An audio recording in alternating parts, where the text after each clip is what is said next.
Le sang occulte de Jésus, une descendance interdite, découverte par les Mayas. Avez-vous déjà ressenti que l'histoire qu'on vous a enseignée n'était qu'un voile soigneusement tissé pour cacher une vérité bien plus troublante? Que diriez-vous si je vous révélais que dans les profondeurs des jungles du Mexique et du Guatemala, gravées dans la pierre par une civilisation qui maîtrisait les étoiles, se cachent des preuves irréfutables d'un secret que le Vatican a désespérément tenté d'effacer pendant près de 2 millénaires? Si vous appréciez les histoires qui remettent en question tout ce que vous pensiez savoir sur notre passé, n'hésitez pas à vous abonner à cette chaîne pour ne manquer aucun moment de ces révélations extraordinaires. Et si vous regardez cette vidéo sur votre téléphone portable, un petit geste qui nous aiderait énormément serait de toucher l'écran pour liker. Cela permet vraiment à plus de personnes de découvrir ces vérités cachées. D'ailleurs, dites-nous dans les commentaires de quel pays vous nous regardez et à quelle heure il est chez vous en ce moment même.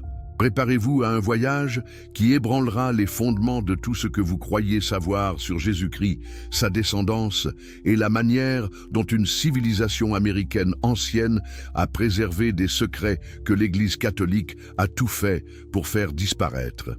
Introduction. L'hérésie qui change tout. Imaginez un instant que vous découvriez dans votre grenier un document qui prouve que votre famille descend directement de Napoléon Bonaparte. Votre vision de votre identité changerait radicalement, n'est-ce pas? Maintenant, multipliez cette sensation par 1000 et vous commencerez à comprendre l'impact de ce que nous allons explorer ensemble aujourd'hui. En 1952, dans les profondeurs de la pyramide de Palenque au Mexique, l'archéologue Alberto Ruz-Luillier fait une découverte qui va bouleverser sa vie et celle de tous ceux qui auront accès à ces véritables findings. Au fond d'un tombeau royal, gravé dans une pierre calcaire parfaitement préservée, des inscriptions hiéroglyphiques racontent l'histoire d'un homme sacré venu de l'Orient, portant le sang des dieux, dont la lignée se répandra dans les terres du couchant. Mais voici où l'histoire devient troublante. Ces inscriptions datent du 1er siècle de notre ère, contemporaine de la vie de Jésus-Christ. Comment une civilisation isolée des Amériques pouvait-elle connaître des événements qui se déroulaient à des milliers de kilomètres de là, au Moyen-Orient? Et pourquoi, quelques jours seulement après cette découverte, des représentants du Vatican sont-ils arrivés sur le site avec des documents d'autorisation mexicains pour examiner ces inscriptions? Alberto Ruz-Luillier n'a jamais publié ses notes complètes sur cette découverte. Il est mort en 1979, emportant avec lui des secrets qui auraient pu changer notre compréhension de l'histoire chrétienne. Mais ses assistants, ses photographies non publiées et les témoins de l'époque nous ont légué suffisamment d'éléments pour reconstituer une vérité que certains voudraient voir rester enterrée à jamais. Qu'est-ce qui rend cette découverte si dangereuse pour l'establishment religieux? Pourquoi des institutions qui prêchent l'amour et la vérité semblent-elles si terrifiées par la possibilité que Jésus ait eu une descendance biologique? Et surtout, comment les Mayas ont-ils pu préserver pendant près de 2000 ans des informations sur la lignée la plus sacrée de l'humanité? Ces questions ne sont pas simplement académiques. Elles touchent au cœur même de notre compréhension de la spiritualité, de l'autorité religieuse et de notre place dans l'histoire de l'humanité. Car si Jésus a effectivement eu des descendants, et si ces descendants ont été protégés et préservés par les gardiens de la sagesse maya, alors tout l'édifice doctrinal sur lequel repose le christianisme institutionnel s'effondre comme un château de cartes. Êtes-vous prêts à remettre en question 2000 ans de dogmes? Êtes-vous prêt à considérer que la vérité sur Jésus-Christ pourrait être encore plus extraordinaire que ce qu'on vous a enseigné? Alors, suivez-moi dans cette exploration des preuves les plus troublantes jamais rassemblées sur l'héritage secret du Christ. Le mystère des prophéties mayas sur l'homme des étoiles. Dans les brumes de l'aube du 15 juin 1952, Alberto Ruz-Luillier descend pour la première fois les marches secrètes qui mènent au cœur de la pyramide des inscriptions de Palenque. Après 4 années de fouilles méticulées, il vient de découvrir ce que beaucoup considèrent comme l'une des sépultures les plus extraordinaires des Amériques précolombiennes. Mais ce qu'il va trouver dans cette chambre funéraire va dépasser tout ce qu'il aurait pu imaginer. Le sarcophage du roi Pacal, rulé suprême de Palenque, qui régna de 615 à 683 de notre ère, n'est pas seulement un chef-d'œuvre artistique. C'est un livre ouvert sur des connaissances qui défient notre compréhension de l'histoire ancienne. Sur les parois de cette chambre sacrée, des hiéroglyphes racontent une histoire qui commence bien avant la naissance de Pacal lui-même, une histoire qui remonte au 1er siècle de notre ère. Mais pourquoi les autorités mexicaines ont-elles immédiatement classifié certaines sections de ces inscriptions? Pourquoi des linguistes spécialisés dans les hiéroglyphes mayas, financés par des organisations religieuses, ont-ils soudainement changé leurs interprétations initiales de ces textes? Et surtout, pourquoi les photographies complètes de ces inscriptions ne sont-elles toujours pas disponibles au public, plus de 70 ans après leur découverte? La réponse se trouve dans ce que ces inscriptions révèlent réellement. Car les hiéroglyphes de Palenque ne parlent pas seulement de l'histoire locale maya. Ils racontent l'arrivée, au 1er siècle de notre ère, d'étrangers venus des terres où le soleil naît, portant avec eux des enseignements sacrés et surtout une lignée divine qui devait être préservée à tout prix. L'inscription la plus troublante, située sur le mur oriental de la chambre funéraire, décrit avec une précision troublante un homme né sous l'étoile de l'Orient, crucifié sur le bois sacré, mais dont l'essence divine continue à travers sa descendance. Comment les Mayas du 1er siècle pouvaient-ils connaître des détails aussi spécifiques sur la crucifixion du Christ? Comment pouvaient-ils parler de sa descendance avec une telle certitude? Ce n'est pas tout. Les calculs astronomiques gravés aux côtés de ces textes démontrent que les Mayas avaient calculé avec une précision inouïe la date de naissance de Jésus, l'alignement planétaire qui accompagna cet événement, et même la durée exacte de sa mission terrestre.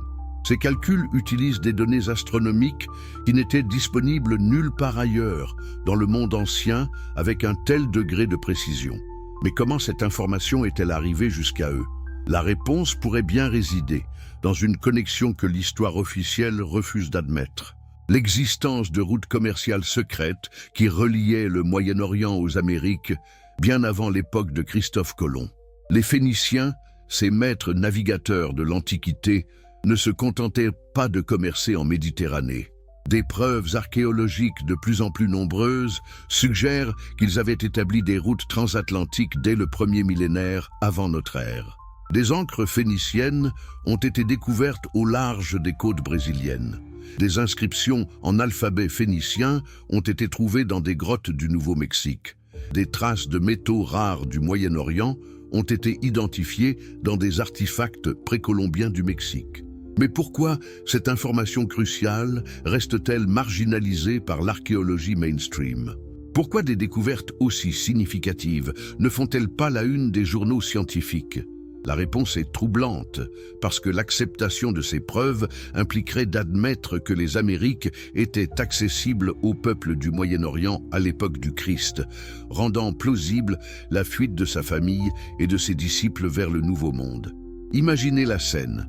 Quelque part vers l'an 35 de notre ère, dans le port secret de Tyr ou de Sidon, des navires phéniciens se préparent pour un voyage extraordinaire. À leur bord, des réfugiés fuyant la persécution romaine. Parmi eux, des membres de la famille élargie de Jésus, des disciples porteurs de ses enseignements les plus secrets, et peut-être même des enfants portant en eux le sang du Christ. Ces réfugiés ne partent pas les mains vides, ni sans destination. Ils emportent avec eux les évangiles authentiques, ceux qui n'ont pas été édulcorés par les autorités romaines. Ils connaissent leur destination grâce aux routes commerciales phéniciennes qui existent depuis des siècles. Et surtout, ils savent qu'ils sont les gardiens d'un secret qui changera le cours de l'humanité, la préservation de la lignée divine dans des terres vierges, loin de la corruption et de la persécution du monde méditerranéen.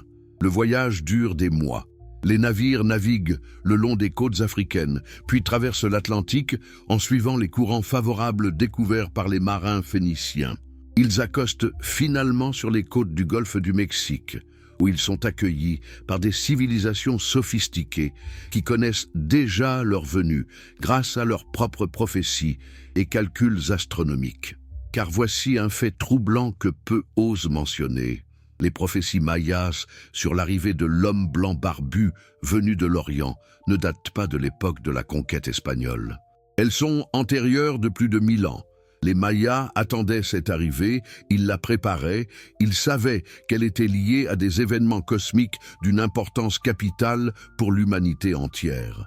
Quand ces réfugiés chrétiens arrivent en terre maya, ils ne sont pas des conquérants ni même des missionnaires au sens traditionnel. Ils sont des gardiens, des préservateurs d'une lignée et d'un enseignement qui risquaient de disparaître dans les persécutions de l'Empire romain. Les Mayas, avec leur sagesse ancestrale et leur compréhension profonde des cycles cosmiques, reconnaissent immédiatement l'importance de cette mission. C'est ainsi que commence l'une des collaborations les plus extraordinaires de l'histoire humaine. L'alliance entre les gardiens de la sagesse maya et les préservateurs de la lignée christique.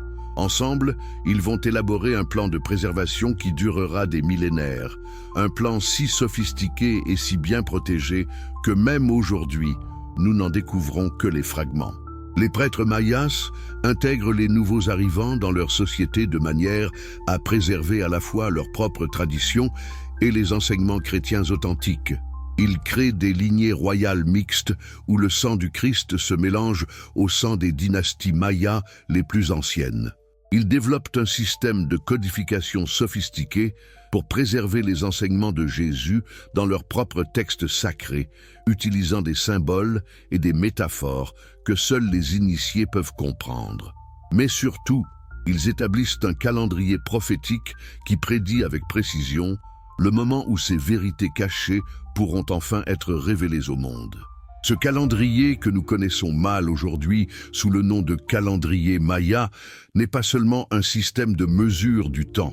C'est une feuille de route spirituelle qui indique à l'humanité les moments propices pour les grandes révélations et transformations. Et selon ce calendrier, nous vivons exactement dans la période prédite pour la révélation de ces vérités cachées. N'est-ce pas troublant de constater que c'est précisément maintenant, à notre époque, que les technologies modernes nous permettent de redécouvrir et de comprendre ces anciens mystères? N'est-ce pas extraordinaire que ce soit exactement maintenant que l'archéologie, la génétique et l'analyse informatique des textes anciens convergent pour révéler des vérités qui étaient inaccessibles aux générations précédentes? Les Mayas l'avaient prévu. Ils savaient que viendrait un temps où l'humanité serait suffisamment mature et technologiquement avancée pour recevoir et comprendre la vérité complète sur la lignée du Christ. Ils ont préservé cette vérité pendant 2 millénaires, la codifiant dans leur temple, leur calendrier et leurs prophéties, attendant patiemment que nous soyons prêts. Ce temps est venu. Et les preuves s'accumulent de manière si rapide et si convergente qu'il devient impossible de les ignorer ou de les réfuter.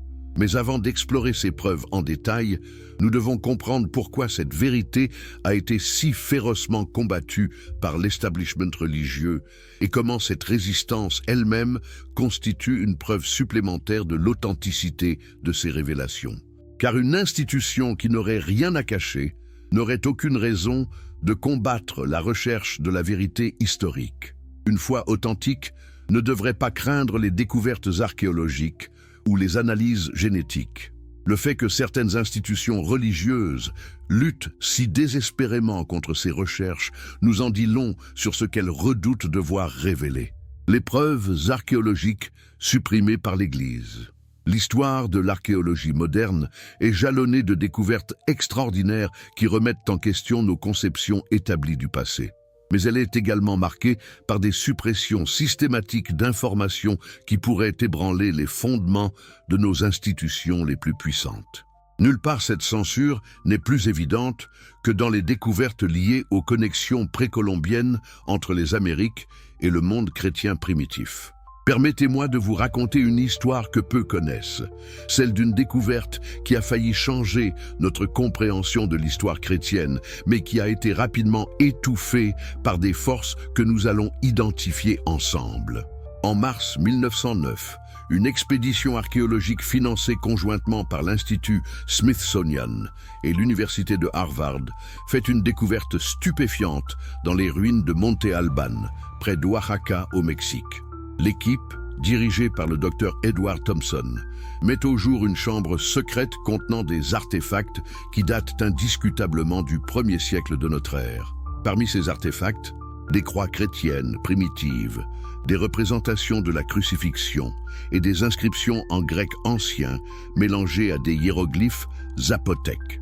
Le docteur Thompson, archéologue respecté et membre de plusieurs académies scientifiques, documente méticuleusement sa découverte. Il photographie chaque artefact, traduit les inscriptions et prépare ce qui devait être l'article scientifique le plus révolutionnaire de sa carrière.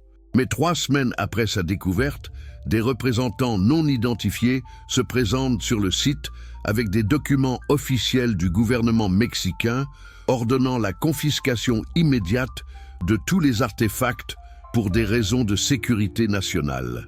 Qu'est-ce qui pouvait être si dangereux dans ces découvertes pour justifier une telle intervention? Les notes personnelles de Thompson, découvertes dans ses archives familiales en 1987, révèlent des détails troublants. Les croix trouvées à Monte Alban n'étaient pas des croix catholiques telles que nous les connaissons. C'étaient des croix chrétiennes primitives, avec des inscriptions en araméen, la langue parlée par Jésus lui-même, qui identifiait ces objets comme appartenant à la famille de Yeshua de Nazareth. Mais comment des objets portant des inscriptions en araméen ont-ils pu se retrouver au Mexique au 1er siècle de notre ère? Comment des symboles chrétiens authentiques peuvent-ils être antérieurs à l'évangélisation officielle des Amériques de plus de 1000 ans? Ces questions sont si dérangeantes pour l'histoire officielle que la réponse la plus simple a été de faire disparaître les preuves. Thompson n'était pas le seul à faire ce genre de découverte troublante. En 1911, l'archéologue français Auguste Le Plongeon découvre dans les ruines de Chichen Itza des fresques murales représentant des scènes de crucifixion qui présentent des détails troublants de similarité avec les récits évangéliques. Ces fresques, datées par des méthodes stratigraphiques fiables du IIe siècle de notre ère, montrent un homme barbu crucifié entre 2 autres condamnés avec des femmes en pleurs au pied de la croix. Le Plongeon, convaincu de l'importance de sa découverte, contacte le Vatican pour partager ses findings. La réponse qu'il reçoit est révélatrice. Un émissaire papal arrive au Mexique dans les semaines qui suivent, accompagné d'une équipe de spécialistes qui concluent rapidement que ces fresques sont des contaminations post-colombiennes, malgré toutes les preuves stratigraphiques contraires. Mais pourquoi le Vatican enverrait-il des émissaires pour examiner des découvertes archéologiques au Mexique? Pourquoi une institution religieuse s'intéresserait-elle si intensément à des artefacts qui, selon sa propre doctrine, ne devraient pas exister? La réponse est troublante, parce que ces découvertes menacent les fondements même de l'autorité ecclésiastique. Car si le christianisme était présent dans les Amériques dès le 1er siècle, cela signifie que l'Église catholique romaine n'a jamais eu le monopole du message christique. Cela implique qu'il existe des traditions chrétiennes authentiques, préservées pendant des siècles en dehors du contrôle romain, qui pourraient contredire les dogmes établis par les conciles ecclésiastiques. Mais les preuves ne s'arrêtent pas aux découvertes du début du XXe siècle. En 1947, des fouilles dans la région de Palenque révèlent des sépultures contenant des squelettes aux caractéristiques anthropologiques troublantes. L'analyse ostéologique menée par le docteur Samuel Martinez de l'Université de Mexico révèle des individus aux traits caucasiens enterrés selon des rites chrétiens primitifs dans des tombes datant du 1er au 3e siècle de notre ère. Ces squelettes présentent des particularités génétiques remarquables. Leur structure osseuse indique une origine méditerranéenne. Leur dentition révèle un régime alimentaire riche en céréales typiques du Moyen-Orient et surtout, leur ADN mitochondrial, préservé dans l'émail dentaire, présente des marqueurs génétiques spécifiques aux populations juives du 1er siècle. Mais voici où l'histoire devient vraiment troublante. Ces analyses ADN financés par une bourse de recherche anonyme mais généreuse, sont soudainement interrompus en 1952 quand les échantillons sont accidentellement détruits dans un incendie au laboratoire. Un incendie si localisé qu'il ne détruit que les échantillons liés à cette recherche spécifique, laissant intacts tous les autres matériaux du même laboratoire. N'est-ce pas étrange que tant d'accidents arrivent précisément aux recherches qui pourraient révéler des vérités dérangeantes? N'est-ce pas troublant que des institutions qui prêchent la recherche de la vérité semblent si promptes à faire disparaître les preuves qui pourraient révéler des vérités inconfortables? Le pattern se répète encore et encore à travers le XXe siècle. En 1963, des fouilles à Copan, au Honduras, révèlent des inscriptions mayas qui mentionnent explicitement l'homme-dieu qui a apporté la nouvelle vie par son sang sacré. Ces inscriptions, gravées dans un temple datant du IIe siècle de notre ère, décrivent des rituels de communion avec du pain et du vin qui sont identiques aux rites chrétiens primitifs.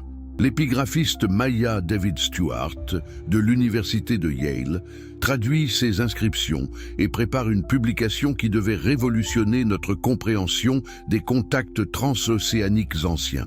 Mais sa recherche est soudainement redirigée vers d'autres sujets quand son département reçoit une donation anonyme de plusieurs millions de dollars, avec la condition spécifique que certains sujets sensibles ne soient plus étudiés. Stewart lui-même révèle, dans une interview privée en 1994, que la pression pour abandonner ses recherches est venue de sources qu'il décrit comme exceptionnellement influentes et déterminées. Il mentionne des appels téléphoniques de représentants d'institutions religieuses, des visites de personnalités non identifiées et finalement des menaces voilées contre sa carrière académique s'il persistait dans cette voie de recherche. Mais Stewart n'est pas le seul académique à subir de telles pressions. Le docteur Maria González, anthropologue spécialisée dans les cultures précolombiennes à l'Université de Guatemala, fait une découverte extraordinaire en 1976. Une bibliothèque de codex mayas parfaitement préservée dans une grotte secrète près de Tikal. Ces codex contiennent des récits détaillés de l'arrivée d'étrangers du pays du soleil levant, portant des enseignements sur l'homme-dieu crucifié et ressuscité. González travaille pendant 3 ans à traduire ces textes, révélant des détails sur la vie de Jésus qui ne se trouvent dans aucun évangile canonique, mais qui correspondent étrangement aux évangiles apocryphes supprimés par l'Église primitive. Ces textes décrivent non seulement la mission terrestre de Jésus, mais aussi sa descendance et les efforts déployés pour préserver sa lignée dans les terres d'outre-mer. En 1979, González est prêt à publier sa traduction complète. Mais la veille de la présentation de ses recherches à la conférence internationale des études mayas, sa maison est cambriolée. Les voleurs ne prennent ni bijoux, ni argent, ni équipement électronique. Ils ne volent que ses notes de recherche, ses traductions et les photographies des codex. Tout son travail de 3 ans disparaît en une nuit. L'enquête policière conclut rapidement à un cambriolage ordinaire, malgré l'évidence contraire. González tente de reconstituer son travail de mémoire, mais découvre que l'accès à la grotte où elle avait trouvé les codex lui est maintenant interdit par les autorités guatémaltèques pour des raisons de conservation archéologique. Ces patterns de suppression se répètent avec une régularité troublante. Chaque fois qu'une découverte archéologique menace de révéler des connexions précolombiennes avec le christianisme primitif, des forces mystérieuses interviennent pour faire disparaître les preuves, rediriger les recherches ou discréditer les chercheurs. Mais pourquoi tant d'efforts pour supprimer ces informations? Qu'est-ce qui rend ces découvertes si dangereuses qu'elles justifient de telles interventions? La réponse nous ramène aux implications fondamentales de ces révélations pour l'autorité religieuse établie. Si Jésus avait effectivement une descendance, et si cette descendance a été préservée dans les Amériques précolombiennes, alors l'Église catholique romaine perd sa prétention à être la seule gardienne légitime de l'héritage christique.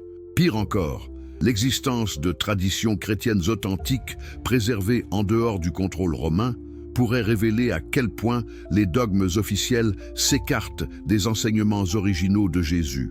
Imaginez les implications.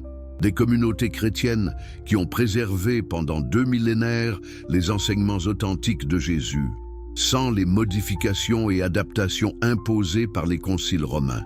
Des lignées qui peuvent retracer leur ascendance directement jusqu'au Christ lui-même. Des traditions spirituelles qui révèlent ce que Jésus enseignait vraiment avant que ses paroles ne soient filtrées par les nécessités politiques de l'Empire romain. Ces implications sont si révolutionnaires qu'elles justifient, aux yeux de certaines institutions, tous les efforts de suppression. Car la vérité sur la descendance de Jésus et sa préservation en Amérique ne changerait pas seulement notre compréhension de l'histoire. Elle transformerait fondamentalement notre conception de la spiritualité, de l'autorité religieuse et de notre propre relation avec le divin. C'est cette vérité que les Mayas ont préservée avec tant de soin pendant des siècles. C'est cette révélation qu'ils ont encodée dans leurs prophéties, leurs calendriers et leurs monuments, attendant patiemment que l'humanité soit prête à la recevoir. Et c'est cette vérité que certaines forces tentent encore aujourd'hui de maintenir dans l'ombre. Mais les temps changent. Les technologies modernes rendent de plus en plus difficile la suppression totale d'informations. Les analyses génétiques révèlent des connexions que les institutions préféreraient voir rester cachées. L'archéologie indépendante découvre des preuves que les canaux officiels ignorent ou discréditent. Et surtout, un nombre croissant de chercheurs courageux refusent de se laisser intimider par les pressions institutionnelles. Ils comprennent que la vérité historique est plus importante que les dogmes établis et que l'humanité a le droit de connaître ses origines spirituelles, authentiques. Les évangiles perdus et la fuite vers le nouveau monde. Dans les archives secrètes du monastère de Sainte-Catherine au mont Sinaï, protégé par des moines coptes depuis le VIe siècle, repose un manuscrit que peu dieux occidentaux ont eu le privilège de consulter. Ce document, rédigé en araméen sur parchemin du 1er siècle, porte le titre troublant « Les derniers jours de Yeshua selon Joseph d'Arimathie ». Ce manuscrit, authentifié par datation au carbone et analyse paléographique, révèle des détails sur les derniers moments de Jésus qui contredisent fondamentalement la version officielle des événements. Mais comment ce manuscrit a-t-il survécu aux purges systématiques des textes apocryphes, ordonnés par l'empereur Constantin et poursuivis par l'Église romaine pendant des siècles? Et surtout, pourquoi ce texte, qui pourrait révolutionner notre compréhension du christianisme primitif, reste-t-il inaccessible aux chercheurs indépendants? Joseph d'Arimathie, selon les évangiles canoniques, était un membre respecté du Sanhédrin, qui demanda à Pilate l'autorisation d'ensevelir le corps de Jésus. Mais selon le manuscrit de Sainte Catherine, Joseph était bien plus qu'un simple disciple compatissant. Il était le coordinateur d'un réseau international de protection organisé par les Esséniens pour préserver les enseignements authentiques de Jésus et, surtout, sa descendance biologique. Le manuscrit révèle que Joseph d'Arimathie n'était pas seulement un marchand riche, mais un navigateur expérimenté qui entretenait des relations commerciales avec les Phéniciens de Tyr et de Sidon. Ces relations lui donnaient accès aux routes commerciales les plus secrètes de l'époque, incluant celles qui menaient vers les terres inexplorées de l'Occident lointain. Mais voici le détail le plus troublant. Selon ce manuscrit, Joseph d'Arimathie savait déjà, avant même la crucifixion, qu'il devrait organiser la fuite de la famille de Jésus. Le texte mentionne explicitement des préparatifs pour le voyage vers les terres du couchant, qui avaient de commencer plusieurs mois avant les événements de la Passion. Comment Joseph pouvait-il prévoir ces événements avec une telle précision? La réponse se trouve dans la nature même de la communauté essénienne, dont les membres étaient reconnus pour leur capacité prophétique et leur compréhension profonde des cycles cosmiques. Les Esséniens n'étaient pas simplement une secte religieuse marginale, ils constituaient un réseau international sophistiqué de préservation du savoir spirituel authentique. Le manuscrit décrit en détail les préparatifs de ce qui devait être l'exode le plus secret de l'histoire chrétienne. Joseph d'Arimathie coordonne avec des capitaines phéniciens l'affrètement de 3 navires spécialement équipés pour un voyage transatlantique. Ces navires ne transporteraient pas seulement des réfugiés, mais aussi une bibliothèque complète des enseignements authentiques de Jésus, incluant des textes que les autorités romaines n'ont jamais réussi à identifier et détruire. Mais qui étaient exactement ces réfugiés? Le manuscrit est explicite.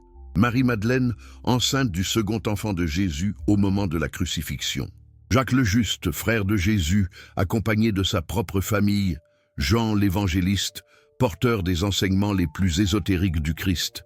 Et surtout, les enfants de Jésus, car selon ce texte, Marie-Madeleine avait déjà donné naissance à un premier enfant, une fille, 2 ans avant la crucifixion. N'est-ce pas extraordinaire que ces informations, si elles étaient vraies, changeraient complètement notre compréhension de l'histoire chrétienne? N'est-ce pas troublant que des textes aussi anciens et authentifiés restent inaccessibles à la recherche académique indépendante? Le voyage décrit dans le manuscrit dure plusieurs mois et suit un itinéraire précis.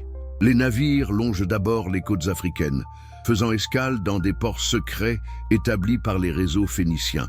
Ils traversent ensuite l'Atlantique en suivant les courants favorables découverts par les navigateurs de Tyr. Ces mêmes courants que Christophe Colomb utilisera plus de 1000 ans plus tard. Mais le plus remarquable dans ce récit, c'est la description de l'accueil reçu par ces réfugiés chrétiens en arrivant sur les côtes américaines. Le manuscrit indique qu'ils ne débarquent pas dans un monde totalement inconnu.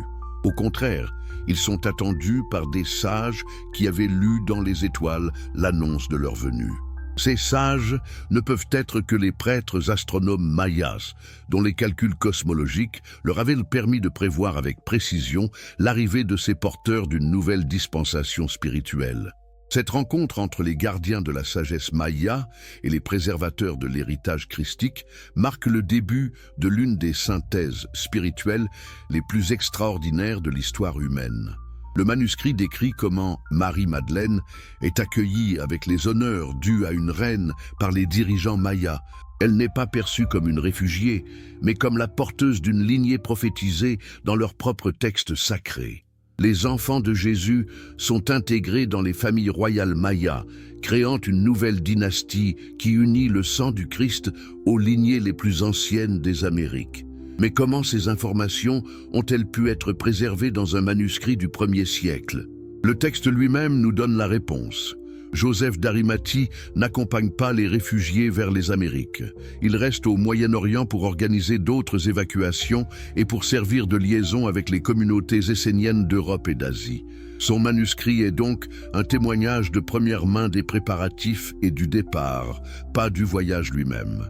Cependant, d'autres documents découverts au cours du XXe siècle complètent le récit de Joseph d'Arimathie. En 1934, des fouilles dans une grotte près de Qumran révèlent un rouleau en grec ancien intitulé « La Nouvelle Alliance au-delà des eaux ». Ce texte, daté du IIe siècle de notre ère, décrit la fondation d'une communauté chrétienne dans les terres du Couchant par les disciples directs de Jésus.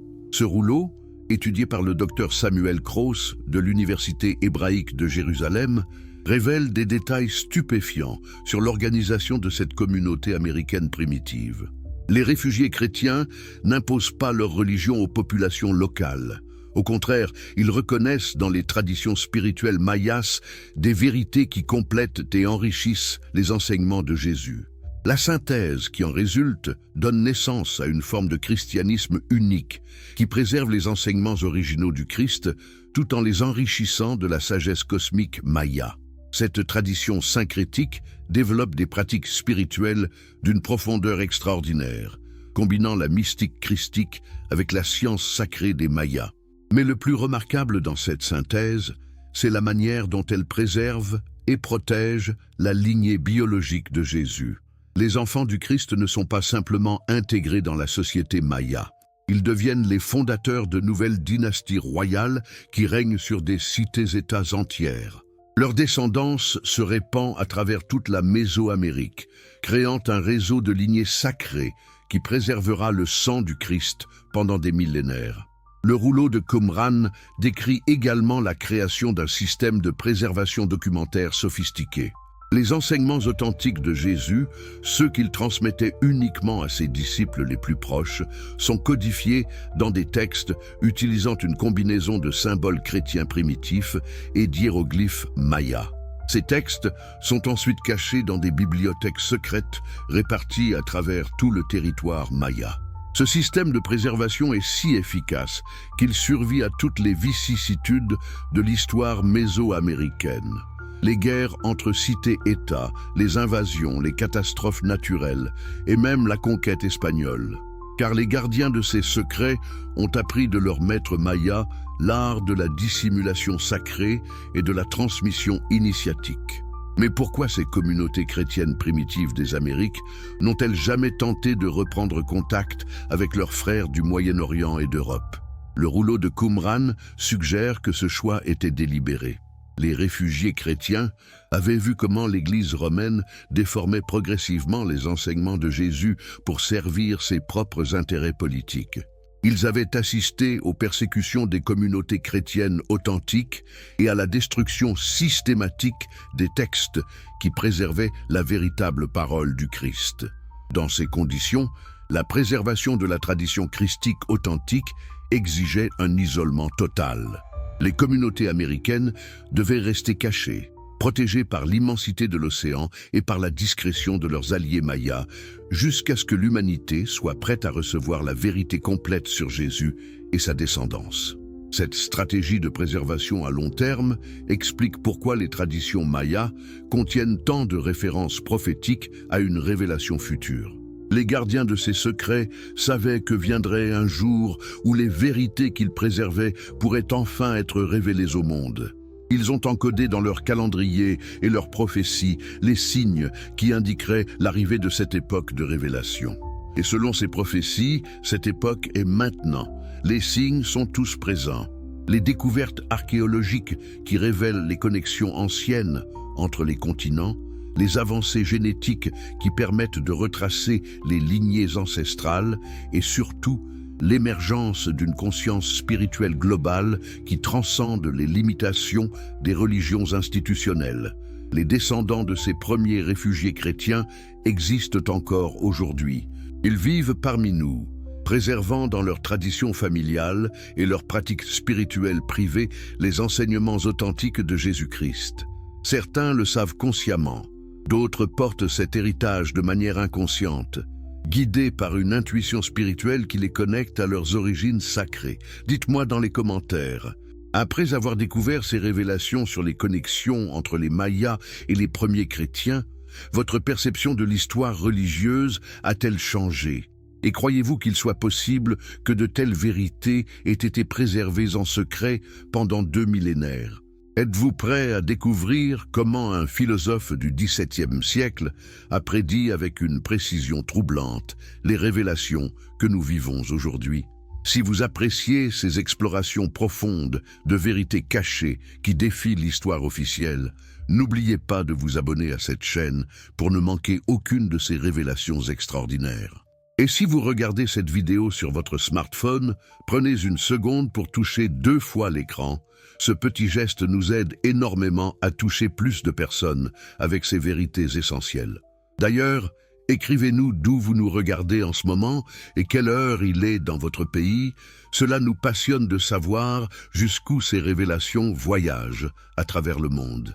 Préparez-vous à plonger dans l'esprit révolutionnaire de Baruch Spinoza, l'homme qui osa remettre en question les fondements mêmes du christianisme institutionnel, 3 siècles avant que la science moderne ne confirme ses intuitions les plus audacieuses.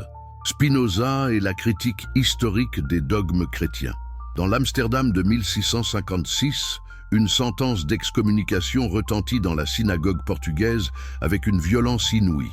Baruch Spinoza, âgé de seulement 24 ans, est banni à vie de sa communauté pour des idées si dangereuses que même ses propres coreligionnaires n'osent les tolérer. Mais qu'avait donc découvert ce jeune philosophe pour mériter une condamnation si féroce?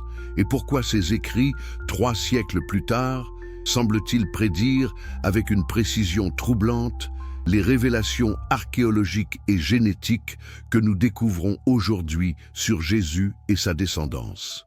La réponse se trouve dans une révolution intellectuelle que Spinoza a initiée, une méthode d'analyse critique qui déchire le voile des dogmes religieux pour révéler les vérités historiques que les institutions préfèrent maintenir cachées.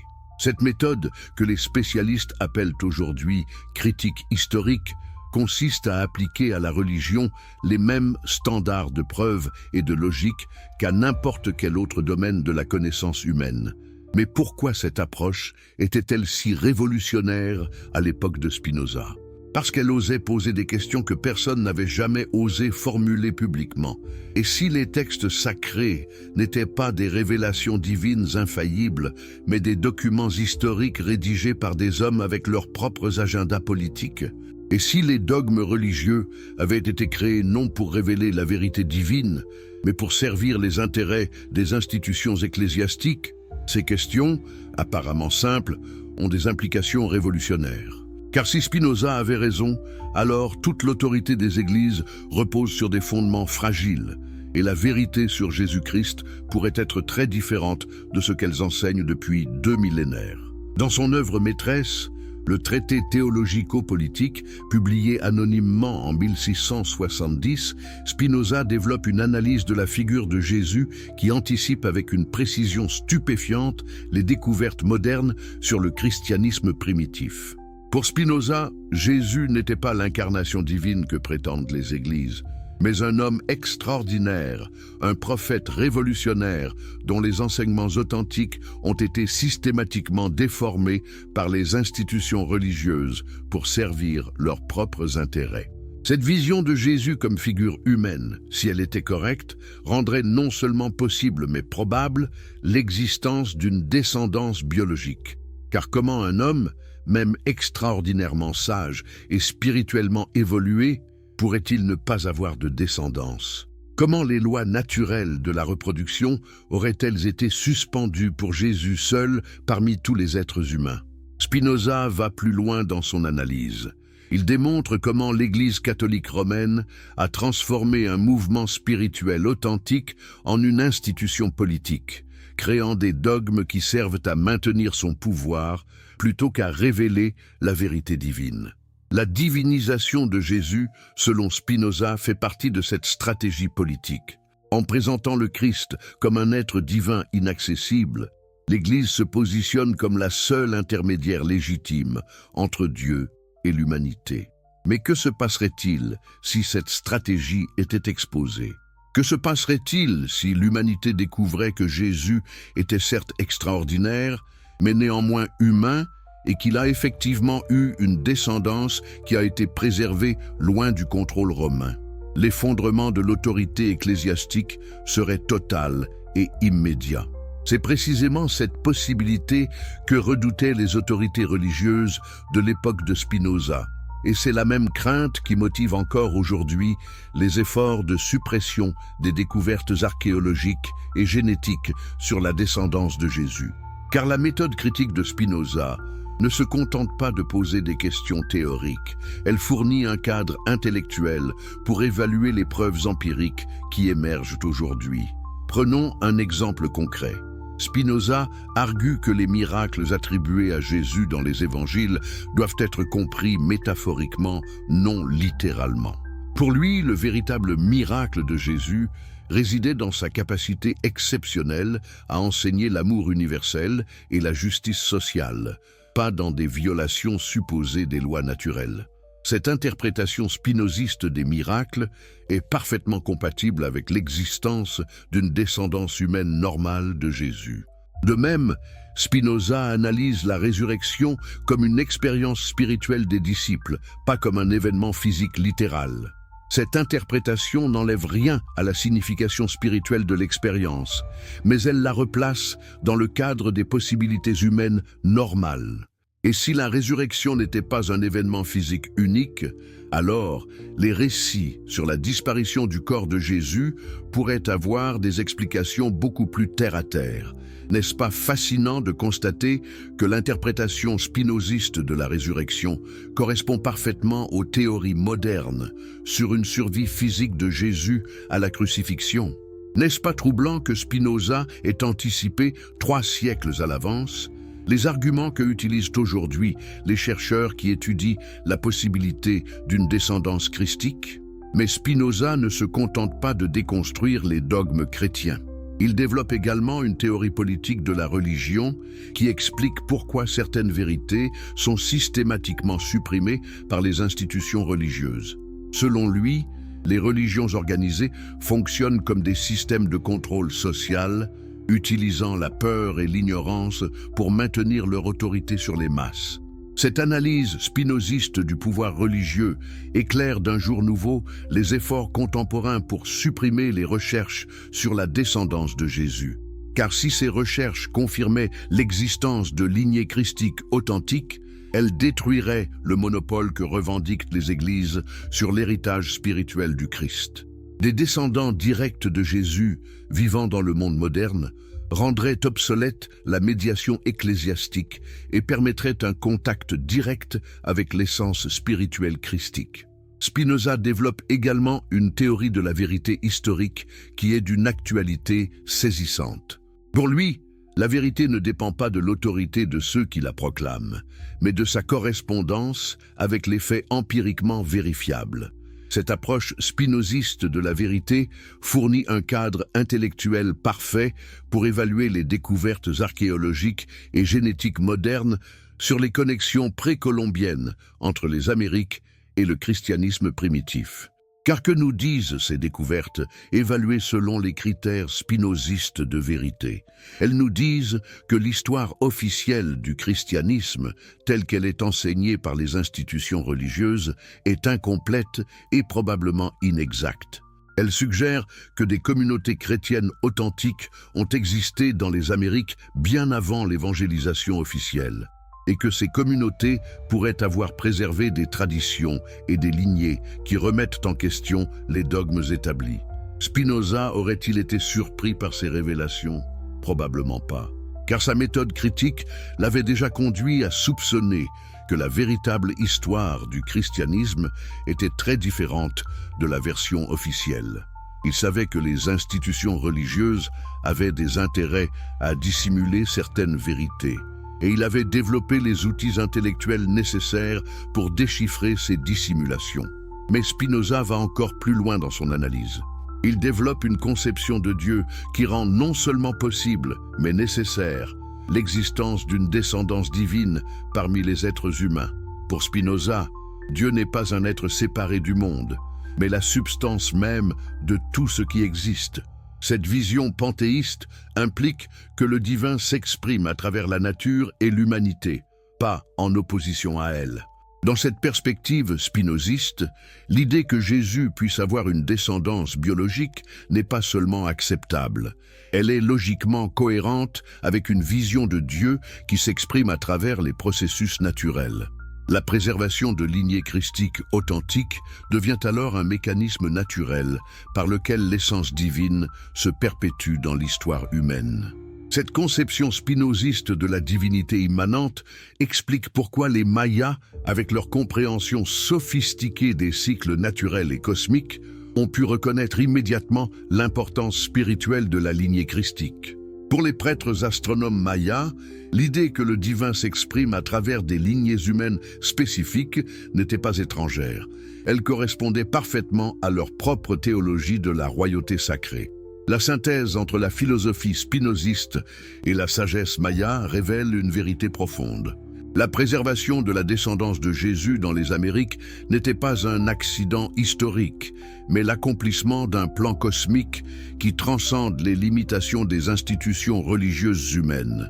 Spinoza avait prévu que viendrait un jour où les vérités qu'il ne pouvait exprimer qu'indirectement seraient confirmées par des preuves empiriques irréfutables. Il savait que la science finirait par développer des méthodes d'investigation qui rendraient impossible la suppression permanente de la vérité historique. N'est-ce pas exactement ce que nous vivons aujourd'hui? N'est-ce pas précisément maintenant que la génétique, l'archéologie et l'analyse critique des textes convergent pour révéler des vérités que Spinoza ne pouvait qu'intuiter? Cette convergence contemporaine entre la science moderne et l'intuition philosophique spinoziste n'est-elle pas elle-même une confirmation de la justesse de sa méthode critique? La vision spinoziste de la religion comme phénomène essentiellement humain, soumis aux mêmes lois historiques et sociologiques que tous les autres phénomènes humains, fournit le cadre intellectuel parfait pour comprendre pourquoi la vérité sur la descendance de Jésus a été si férocement combattue par les institutions religieuses. Car cette vérité menace la base même de leur autorité, la prétention à détenir un accès exclusif au divin. Le code génétique sacré, ADN de la divinité. Dans les laboratoires ultramodernes de l'Institut Weizmann en Israël, une révolution silencieuse se déroule depuis le début du XXIe siècle. Des scientifiques, travaillant sur le projet le plus classifié de l'histoire moderne de la génétique, analysent des échantillons d'ADN prélevés sur des ossements datant du 1er siècle de notre ère, découverts dans la région de Jérusalem. Ce qu'ils découvrent dépasse tout ce que la science avait imaginé possible. Des marqueurs génétiques uniques qui semblent se retrouver contre toute logique géographique et historique dans des populations pré-colombiennes des Amériques. Mais comment est-il possible que des caractéristiques génétiques spécifiques du Moyen-Orient du 1er siècle se retrouvent chez des populations qui étaient supposément isolées du reste du monde depuis des dizaines de milliers d'années? Et pourquoi ces découvertes révolutionnaires restent-elles classifiées, accessibles seulement à un petit cercle de chercheurs liés à des institutions religieuses? Pour comprendre l'ampleur de cette révolution génétique, nous devons d'abord saisir ce que la science moderne nous révèle sur l'hérédité et la transmission des caractéristiques biologiques à travers les générations. L'ADN humain est comme une bibliothèque gigantesque qui conserve l'histoire complète de nos ancêtres. Chaque séquence génétique raconte une histoire de migration, de mélange de populations et de transmission héréditaire qui remonte aux origines mêmes de notre espèce. Les techniques modernes d'analyse génétique permettent aujourd'hui de retracer avec une précision inouïe les mouvements de populations anciennes. Nous pouvons identifier avec certitude les marqueurs génétiques spécifiques à des groupes ethniques particuliers, dater approximativement leur migration, et même reconstituer les schémas de reproduction et d'alliance qui ont façonné l'histoire humaine. C'est exactement cette technologie qui a été appliquée dans le plus grand secret au mystère de l'histoire chrétienne primitive. Et les résultats sont si révolutionnaires qu'ils menacent de réécrire complètement notre compréhension des origines du christianisme et de sa diffusion à travers le monde. Le projet Genesis Sacred, lancé en 2003 par une collaboration discrète entre l'Université hébraïque de Jérusalem, l'Institut Smithsonian et plusieurs institutions Vatican, avait pour objectif officiel d'étudier les populations de la Palestine antique. Mais son véritable but, révélé par des fuites en 2019, était beaucoup plus ambitieux et controversé.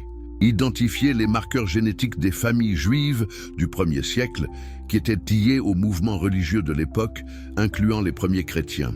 Les chercheurs du projet Genesis Sacred ont analysé l'ADN, extrait de centaines d'ossements, découverts dans les nécropoles de Jérusalem, de Bethléem et des communautés esséniennes de Qumran. Leur objectif était d'identifier les caractéristiques génétiques distinctives des populations religieuses de l'époque de Jésus, en espérant peut-être même identifier des restes appartenant à sa famille proche. Ce qu'ils ont découvert a dépassé leurs espérances les plus audacieuses.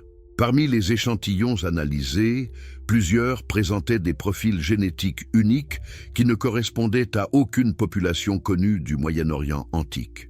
Ces profils révélaient des mélanges génétiques inhabituels, suggérant des contacts avec des populations géographiquement très éloignées, incluant des marqueurs qui ne devraient pas exister au Moyen-Orient au 1er siècle de notre ère. Mais le plus troublant dans ces découvertes, c'était la répartition géographique moderne de ces marqueurs génétiques uniques. Car lorsque les chercheurs ont comparé leurs échantillons anciens avec des bases de données génétiques contemporaines, ils ont fait une découverte stupéfiante.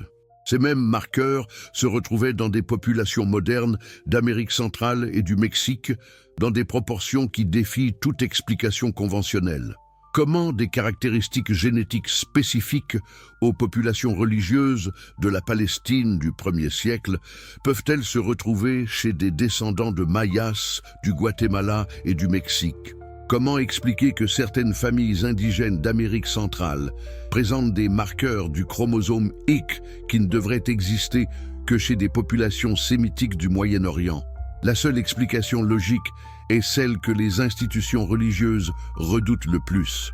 Ces populations américaines descendent effectivement de migrants du Moyen-Orient qui sont arrivés dans les Amériques au 1er siècle de notre ère. Et étant donné la spécificité religieuse des marqueurs identifiés, ces migrants ne pouvaient être que des membres des premières communautés chrétiennes fuyant les persécutions romaines. Le docteur Sarah Goldstein, généticienne de population à l'université de Harvard, qui a participé clandestinement au projet Genesis Sacred avant d'en être exclue pour ses questions trop insistantes, a révélé en 2020 des détails troublants sur ces découvertes. Selon elle, l'analyse des marqueurs mitochondriaux, transmis exclusivement par les mères, révèle des lignées féminines qui remontent directement aux populations juives de Palestine au 1er siècle. Mais plus troublant encore, certains de ces marqueurs mitochondriaux présentent des mutations uniques qui suggèrent qu'ils dérivent d'une seule femme ancestrale, une Ève mitochondriale, qui aurait vécu en Palestine au 1er siècle et dont la descendance se serait répandue dans les Amériques. Cette découverte correspond parfaitement aux récits traditionnels qui décrivent Marie-Madeleine comme l'ancêtre de lignée royale mésoaméricaine. N'est-ce pas extraordinaire que la science génétique moderne confirme avec une précision troublante les récits que nous avons explorés sur la fuite de la famille de Jésus vers les Amériques? N'est-ce pas révélateur que ces découvertes scientifiques soient maintenues secrètes par les mêmes institutions qui ont toujours nié la possibilité d'une descendance christique? Le docteur Goldstein révèle également que l'analyse des chromosomes X, transmis exclusivement par les pères dans ces populations américaines, révèle des lignées patrilinéaires qui remontent à des hommes du Moyen-Orient du 1er siècle. Ces lignées présentent des caractéristiques génétiques qui les associent spécifiquement aux populations de Galilée et de Judée, les régions exactes où Jésus et ses disciples ont vécu. Mais le plus troublant dans ces analyses génétiques, c'est la découverte de ce que les chercheurs appellent en privé le marqueur du Nazaréen. Il s'agit d'une séquence ADN unique qui apparaît dans plusieurs échantillons anciens de la région de Nazareth et qui se retrouve, avec une fréquence statistiquement impossible à expliquer par le hasard, dans certaines familles des hauts plateaux du Guatemala et du Chiapas mexicain. Ce marqueur du Nazaréen présente des caractéristiques si spécifiques qu'il ne peut pas être le résultat de migrations ordinaires ou de mélanges de populations normaux. Sa présence simultanée au Moyen-Orient au 1er siècle et en Amérique précolombienne ne peut s'expliquer que par une migration directe et ciblée de porteurs de ce marqueur depuis la Palestine vers les Amériques.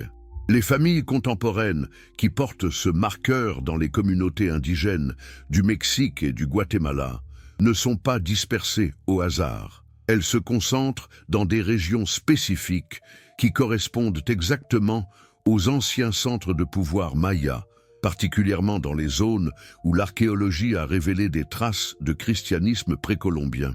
Cette corrélation entre génétique moderne et archéologie ancienne ne peut pas être une coïncidence. Le projet Genesis Sacred a également révélé l'existence de ce que les chercheurs appellent des lignées conservatrices, des familles qui ont maintenu une pureté génétique remarquable pendant près de 2 millénaires, préservant des caractéristiques génétiques du 1er siècle avec une fidélité qui défie les lois normales de la génétique des populations. Comment est-il possible que des lignées génétiques restent si pures pendant 2000 ans dans des populations qui n'étaient pas géographiquement isolées? La seule explication est un système délibéré de préservation génétique, où certaines familles ont consciemment maintenu leur pureté ancestrale à travers des mariages sélectifs et des pratiques reproductives contrôlées. et lignées conservatrices correspondent parfaitement aux descriptions que nous trouvons dans les textes mayas sur les familles royales qui descendaient des hommes-dieux venus de l'Orient. Les Mayas n'ont pas seulement accueilli et intégré les réfugiés chrétiens, ils ont participé activement à la préservation de leur héritage génétique à travers un système sophistiqué de protection des lignées sacrées. Mais les découvertes du projet Genesis Sacred ne s'arrêtent pas à l'identification de ces lignées anciennes. Les chercheurs ont également découvert que certaines de ces familles, porteuses de marqueurs du 1er siècle, présentent des caractéristiques génétiques inhabituelles qui pourraient expliquer certains dons spirituels traditionnellement associés aux lignées sacrées. L'analyse épigénétique, l'étude des modifications de l'expression génétique qui ne changent pas la séquence ADN elle-même, révèle des patterns uniques chez les porteurs de marqueurs du Nazaréen. Ces patterns épigénétiques affectent spécifiquement les gènes associés à la perception sensorielle élargie, à l'intuition et aux capacités de guérison naturelles. Ces découvertes génétiques pourraient expliquer pourquoi les traditions orales des communautés indigènes du Mexique et du Guatemala attribuent des capacités spirituelles particulières aux familles qui prétendent descendre des ancêtres venus de l'océan. Ce ne seraient pas simplement des mythes ou des superstitions, mais la reconnaissance empirique de caractéristiques héréditaires réelles transmises à travers les générations. L'aspect le plus troublant de ces recherches génétiques concerne les efforts déployés pour les supprimer. Le docteur Goldstein révèle que plusieurs chercheurs impliqués dans le projet Genesis Sacred ont subi des pressions énormes pour abandonner leurs recherches. Certains ont vu leur financement supprimé du jour au lendemain. D'autres ont été transférés vers des projets moins sensibles. Quelques-uns ont même reçu des menaces voilées contre leur sécurité personnelle. Pourquoi tant d'efforts pour supprimer des recherches génétiques qui pourraient révéler des vérités historiques fascinantes? La réponse est simple, parce que ces vérités menacent l'autorité des institutions religieuses établies. Si la science génétique confirme l'existence de descendants directs de Jésus-Christ, vivant aujourd'hui dans des communautés indigènes d'Amérique centrale, toute la structure hiérarchique du christianisme institutionnel s'effondre. Car comment l'Église catholique pourrait-elle maintenir sa prétention à être la seule gardienne légitime de l'héritage christique si des descendants biologiques directs de Jésus existent et préservent des traditions spirituelles qui remontent aux enseignements originaux du Christ? Comment les autorités religieuses pourraient-elles justifier leur médiation exclusive avec le divin si le sang même du Christ coule dans les veines de familles qui n'ont jamais eu besoin de cette médiation? Ces questions ne sont pas purement théoriques, car les familles porteuses de marqueurs du Nazaréen ne se contentent pas de préserver un héritage génétique. Elles maintiennent également des traditions spirituelles qui semblent remonter directement aux enseignements originaux de Jésus, non filtrés par les adaptations et modifications imposées par l'Église romaine au cours des siècles. Les prophéties mayas et le retour de la lignée. Dans la pénombre de l'observatoire de Chichen Itza, alors que les premières lueurs de l'aube du solstice d'hiver 2012 commençaient à filtrer à travers les ouvertures astronomiques précisément calculées, quelque chose d'extraordinaire s'est produit. Les rayons solaires ont illuminé une inscription hiéroglyphique qui était restée dans l'ombre pendant des siècles, révélant un message prophétique qui parlait non de la fin du monde, comme l'avaient interprété les médias sensationnalistes, mais du commencement d'une nouvelle ère, le temps du retour des enfants de l'homme des étoiles. Cette révélation n'était pas accidentelle. Les astronomes prêtres mayas, qui avaient conçu cet observatoire 1000 ans plus tôt, avaient calculé avec une précision inouïe le moment exact où cette prophétie devait être révélée. Ils savaient que viendrait un temps dans l'histoire humaine où les descendants de la lignée sacrée qu'ils avaient protégée seraient prêts à se révéler au monde. Mais comment des astronomes du Xe siècle pouvaient-ils prévoir avec une telle précision les événements de notre époque moderne? Comment pouvaient-ils savoir que le XXIe siècle verrait converger les technologies nécessaires pour confirmer scientifiquement l'existence de lignées christiques préservées dans les Amériques? La réponse se trouve dans la nature même de la science maya, qui n'était pas seulement astronomique, mais profondément prophétique. Les Mayas n'observaient pas seulement les mouvements des astres pour créer des calendriers. Ils décodaient dans ces mouvements les patterns cosmiques qui gouvernent l'évolution spirituelle de l'humanité. Le fameux calendrier Maya, qui a captivé l'imagination mondiale, n'était pas un simple système de mesure du temps. C'était une carte prophétique sophistiquée qui indiquait les moments de l'histoire humaine où des révélations spirituelles majeures devaient se produire. Et selon cette carte temporelle, nous vivons exactement dans la période prédite pour le retour de la lignée cachée. Les inscriptions découvertes à Palenque, Copan et Tikal révèlent que les prêtres mayas possédaient des connaissances détaillées sur les cycles de révélation spirituelle qui s'étendent sur des millénaires. Ils savaient que la vérité sur la descendance de Jésus devait rester cachée pendant une période spécifique, correspondant à ce qu'ils appelaient le temps de l'oubli, avant d'être révélée pendant le temps du souvenir. Selon leurs calculs, le temps de l'oubli a commencé avec l'établissement de l'autorité romaine sur le christianisme et devait durer exactement 1987 années solaires, une période qui correspond précisément à l'intervalle entre le concile de Nicée, 325 de notre ère, et 2012 de notre ère, l'année où leur calendrier prophétique indiquait le début de la nouvelle ère. N'est-ce pas troublant de constater que cette période calculée par les Mayas correspond exactement à la durée de l'hégémonie doctrinale de l'Église romaine? N'est-ce pas extraordinaire que les astronomes précolombiens aient pu prévoir avec une telle précision la chronologie de l'histoire chrétienne européenne? Mais les prophéties mayas ne se contentent pas de dater le moment de la révélation. Elles décrivent également les signes spécifiques qui accompagneraient le retour de la lignée cachée. Ces signes incluent des découvertes archéologiques qui ébranleraient les temples de pierre des faux prêtres, des avancées scientifiques qui permettraient de voir le sang des ancêtres dans la poussière des os, et une époque de grands questionnements des vérités établies par les puissants. Chacun de ces signes prophétiques se réalise exactement sous nos yeux aujourd'hui. Les découvertes archéologiques révèlent constamment de nouveaux aspects du christianisme primitif qui contredisent les narratifs officiels. La génétique permet effectivement de voir le sang des ancêtres à travers l'analyse ADN des restes anciens. Et nous vivons indéniablement une époque de questionnement sans précédent des autorités traditionnelles, religieuses et politiques. Les textes prophétiques mayas décrivent également les caractéristiques spécifiques des descendants de la lignée sacrée qui se révéleraient pendant cette période. Ces descendants seraient porteurs de la sagesse ancienne dans des corps nouveaux, capables de parler aux âmes sans utiliser les mots et dotés d'une compréhension intuitive des mystères que les prêtres de pierre ont cachés.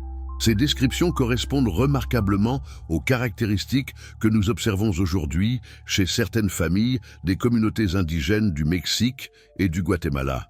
Des familles qui maintiennent des traditions spirituelles d'une profondeur extraordinaire, qui démontrent des capacités intuitives et de guérison qui défient les explications conventionnelles, et qui possèdent une compréhension instinctive des vérités spirituelles que les religions institutionnelles ont obscurcies. Mais les prophéties mayas révèlent également que le retour de la lignée cachée ne se ferait pas de manière soudaine ou dramatique. Au contraire, il s'agirait d'un processus graduel de réveil où les descendants de la lignée sacrée prendraient progressivement conscience de leur héritage et de leur mission spirituelle.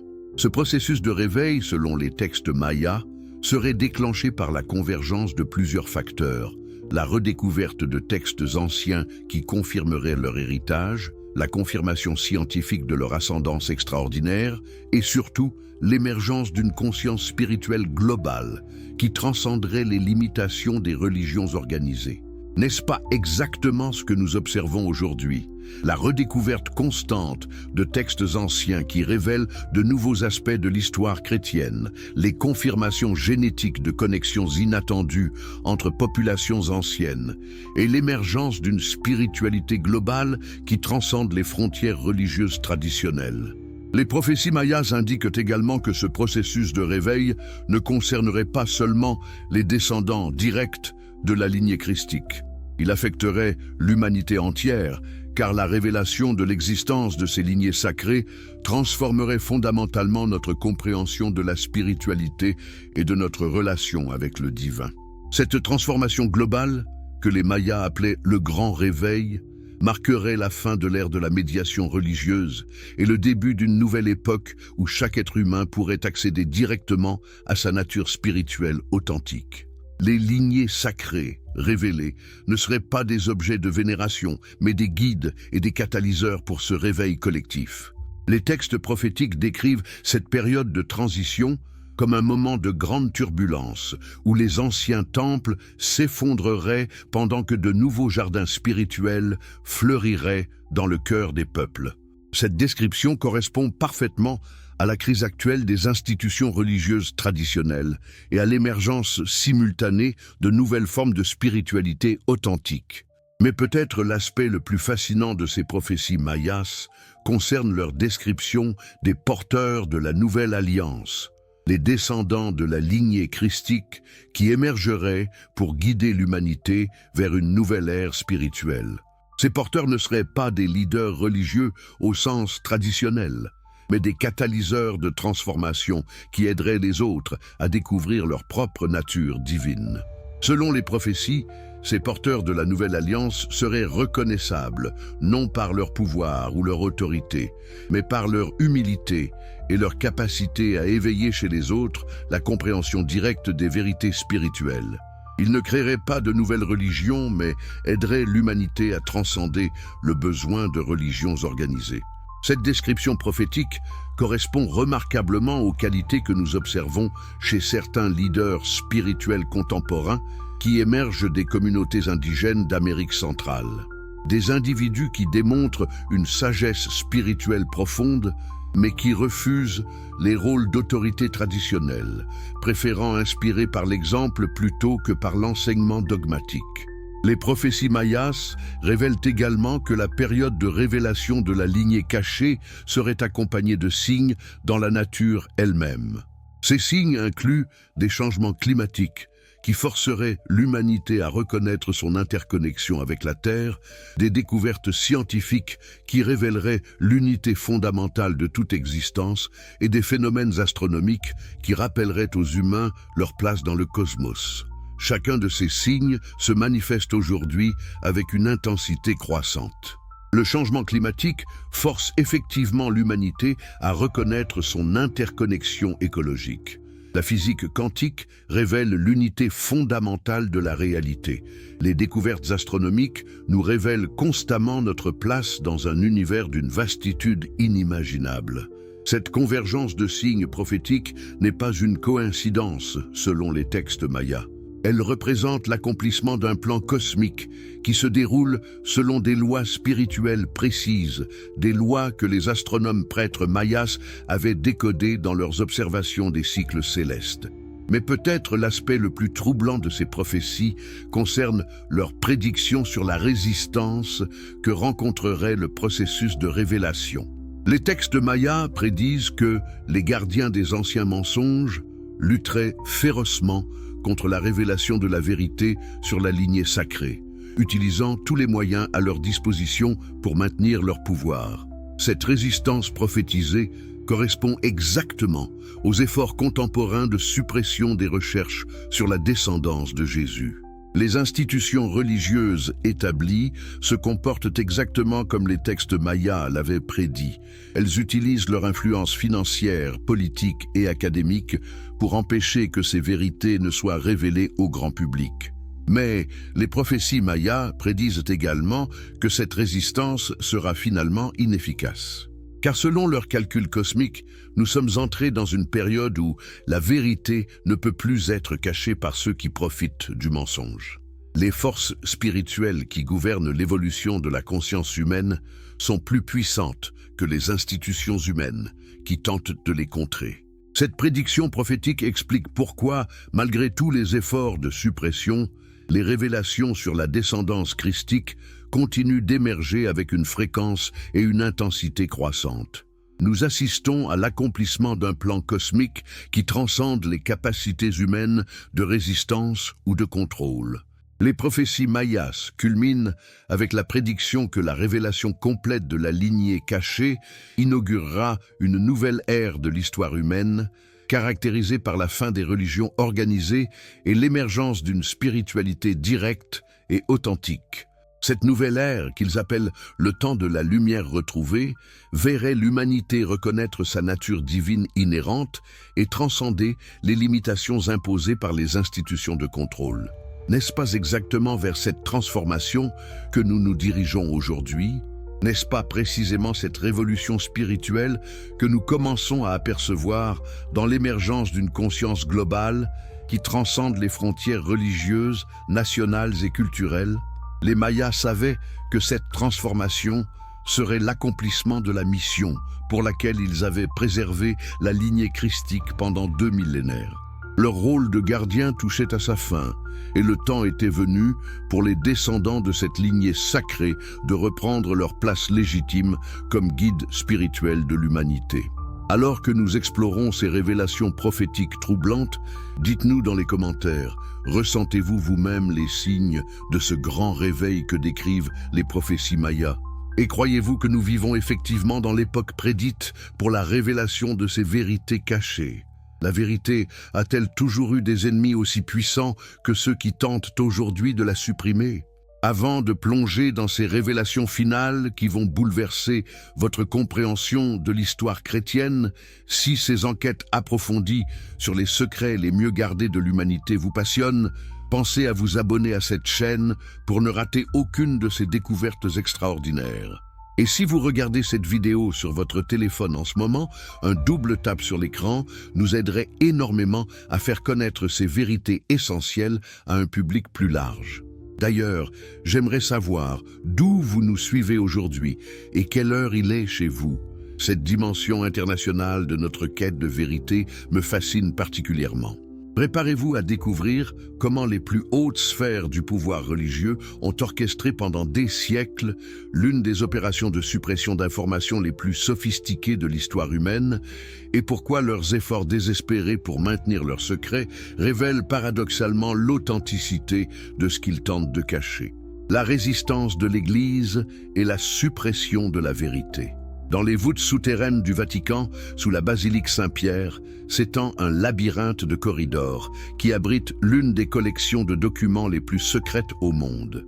L'Archivio Apostolico Vaticano, communément appelé les archives secrètes du Vatican, contient plus de 80 km linéaires de rayonnage, chargés de documents, qui couvrent l'histoire de l'Église depuis ses origines. Officiellement, ces archives préservent l'héritage historique de la chrétienté. Officieusement, elles dissimulent les preuves les plus compromettantes sur la véritable histoire du christianisme et les efforts déployés pour la déformer. Parmi ces documents classifiés se trouvent des rapports de missionnaires des XVIe et XVIIe siècles qui ont découvert, à leur grande stupéfaction, que les populations indigènes des Amériques connaissaient déjà l'histoire de Jésus-Christ, bien avant l'arrivée des conquistadors espagnols. Ces rapports, rédigés par des hommes d'église sincères et troublés par leur découverte, décrivent des communautés entières qui vénéraient un homme-dieu crucifié et ressuscité selon des traditions qui remontaient manifestement à plusieurs siècles. Mais pourquoi ces rapports, qui auraient dû être célèbres comme preuve de la dimension universelle du message christique, sont-ils restés enfouis dans les archives secrètes pendant plus de 400 ans? Pourquoi l'Église, qui prêche l'universalité de la révélation divine, cache-t-elle si soigneusement les preuves que cette révélation avait effectivement atteint tous les continents? La réponse se trouve dans les implications terrifiantes de ces découvertes pour l'autorité ecclésiastique. Car si le christianisme existait déjà dans les Amériques avant l'évangélisation officielle, cela signifie que l'Église catholique romaine n'a jamais eu le monopole du message christique qu'elle revendique depuis des siècles. Pire encore, l'existence de traditions chrétiennes authentiques préservées en dehors du contrôle romain suggère que les dogmes officiels pourraient être des déformations des enseignements originaux de Jésus.